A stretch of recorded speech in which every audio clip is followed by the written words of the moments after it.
The latest Scanlon Cohesion report confirmed that concerns post-COVID have shown an uptick in belief that the number of migrants coming to Australia is too high.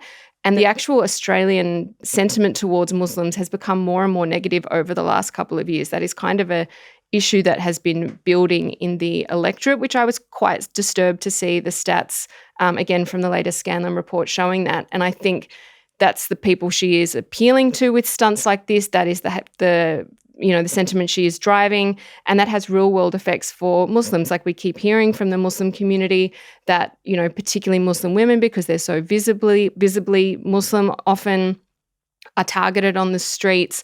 We know there's a lot of anti-Palestinian racism in Australia. Like this is a real issue. So I think there's a very hard line between dismissing it as total nonsense and seeing it as a sort of evidence of a really ugly side of this country that we do need to deal with and report on and interrogate. Absolutely. And I mean, we need to bear in mind that if she is at 18% of the primary vote, that's only 6 points behind the coalition. Now, I mean, they're imploding also because of the same sorts of issues. And I think the other thing that stunts like this do is give sections of the media, like Sky After Dark, a kind of entry point. And as well as anti-Muslim sentiment, I think we are seeing an uptick in general anti-immigration sentiment. When Pauline Hanson's stunt was being discussed on Sky After Dark, for example, they used it to segue directly into a debate about migration and their view that migration is too high.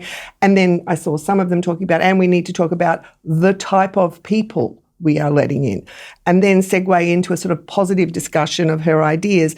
And I think as that goes on, it starts to normalise the ideas. So I think, that the effect is broader and possibly more insidious than just it's a stunt and do we report on it or not. It's the way it kind of shifts the debate or the focus of the debate.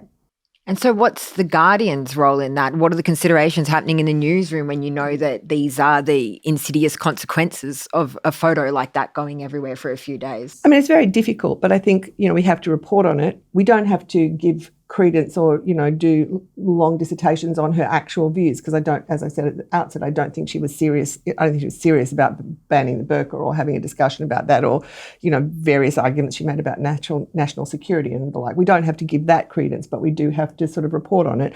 And we just have to think about how we balance these things. And we have to report on the impact that it has, as Jo says, on sections of the community that are particularly targeted by her views.